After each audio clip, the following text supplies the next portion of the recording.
ஆண்டவராகிய இயேசு கிறிஸ்து உங்களை தேசத்தின் உயர்ந்த நிலையில் வைத்து ஆசீர்வதிக்க விரும்புகின்றார். ஆம், நீங்கள் செல்கின்ற இடமெல்லாம் நீங்கள் உயர்ந்த பதவிகளை வகிக்க வேண்டும் என்று அவர் விரும்புகின்றார்.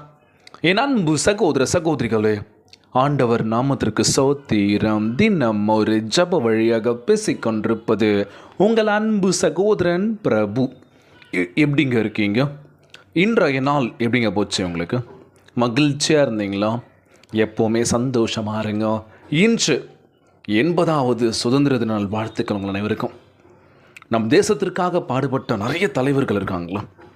இந்த தேசம் நல்லா இருக்கணும், இந்தியா அப்படின்னு சொல்லி பெருமையாக நம்ம சொல்லிப்போம்ல. ஸோ இந்த தேசத்தில் நம்ம என்ன பண்ணிகிட்ருக்கோம், நம்ம நாட்டிற்காக என்ன தியாகம் செஞ்சோம், என்ன பண்ணிகிட்ருக்கோன்னு யோசித்து பார்த்தோம் அப்படின்னா, பிரதர் எனக்காகவே நான் இன்னும் எதுவும் பண்ணல, நாட்டுக்காக என்ன பண்ண போகிறேன் அப்படின்னு சொல்கிறவங்க மத்தியில் நாம் நிச்சயமாக ஏதாச்சும் ஒரு விஷயம் பண்ணோம்ல. நிறைய பேருக்கு ஹெல்ப் பண்ணலாம், ஒரு சில விஷயங்கள் பண்ணிகிட்ருக்கலாம், நிறைய பேர் பண்ணிகிட்ருக்காங்க. ஆனால் நம்ம இன்னும் எதுவுமே பண்ணாமல் இருக்கோம்ல. பண்ணலாம், எல்லாருக்கும் உதவி பண்ணலாம், இருந்ததை மற்றவங்களுக்கு ஷேர் பண்ணலாம். இந்த தேசத்திற்காக இன்னும் இந்த இந்தியா இன்னும் பல முன்னேற்றத்தின் பாதையில் கொண்டு போய் நல்ல ஒரு விஷயம் பண்ணோம். உலகமே திரும்பி பார்க்குற அளவுக்கு நம்ம இன்னும் மென்மேலும் உயர்ந்துக்கிட்டே இருக்கணும். இந்தியாவை பொறுத்த வரைக்கும் பார்த்திங்கன்னா எல்லாருமே பார்த்திங்கன்னா மிகப்பெரிய உயர்ந்த இடத்துக்கு தான் போயிட்டுருக்காங்க.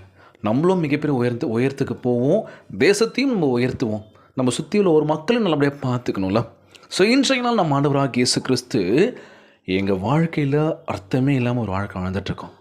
எந்த நோக்கமும் இல்லை, என்ன பண்ணுறனும் புரியல, ஒரு வெறுப்பான ஒரு வாழ்க்கை வாழ்ந்துட்டுருக்கேன் பிரதர். என்ன செய்கிறதுனே புரியல, ரொம்பவே கஷ்டமாக இருக்குது. விடுதலை வாழ்க்கையில் இருக்கான்னு கேட்டால் இல்லை. எங்களை ஒரு பிடியில் தான் பிடிச்சி வச்ச மாதிரி இருக்குது, ஒரு ஜெயில் கைதி மாதிரி தான் இருக்கும். நாங்கள் சிறைப்பட்ட ஒரு வாழ்க்கை வாழ்ந்துட்டுருக்கோம். என்ன பண்ணுறதுன்னு தெரியல. ரீசெண்டாக ஒரு விஷயம் எனக்கு தோணுன விஷயம் அதுதான். ஒரு கடையில் என்ன போட்டிருக்கு அப்படின்னா, கோழி உயிருடன் விலை 190 அப்படின்னு போட்டுருந்துச்சு. சரிங்களா? அதே உயிரோட கோழி பார்த்திங்கன்னா 190. நான் யோசித்தேன், உயிரோட வாங்கினா 190, அதை சாகடித்து ஒவ்வொரு டிஷ்ஷாக செய்கிறாங்க பார்த்தீங்களா, அதோட விலை பார்த்திங்கன்னா 320, 400, 500 ப்ளஸ் வரைக்கும் போயிட்டுருக்கு. ஸோ கோழி இறந்தாலுமே மதிப்பு அதிகமாக தான் இருக்குது. ஆனால் உயிரோடு இருக்கும் போது மதிப்பு குறைவு தான் இல்லை. உயிரோடு இருந்தால் 190, இறந்துச்சுன்னா அதை ஒவ்வொரு விஷயத்துக்கு பயன்படுத்துகிறாங்க. ஆனால் ஒவ்வொரு ரேட்டில் விற்கிறாங்களோ. கோழி நினச்சிருக்குமா, நம்ம இல்லைன்னா கூட நம்முடைய வேல்யூ இன்னும் அதிகமாக இருக்குல்ல. ஸோ நம்ம ஆண்டவராகிய இயேசு கிறிஸ்து மனுஷங்களும் அதே மாதிரி தாங்களா. நம்மக்கிட்ட ஒன்றுமே இல்லை, யாருமே கூட இல்லை, சொத்து சுகம் வசதி வாய்ப்பெலாம் வந்துருச்சு, நிறைய பேர் கூட வந்துகிட்டே இருக்காங்க.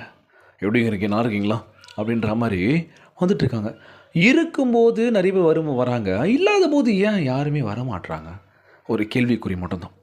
ஸோ இன்றையெல்லாம் நம்ம ஆண்டவராகிய இயேசு கிறிஸ்து எதை பற்றியும் கவலைப்படாத, யார் வராங்க யார் போகிறாங்கன்றதை பார்க்காத, நான் இருக்கேன், கடைசி வரைக்கும் உங்க நான் இருப்பேன்.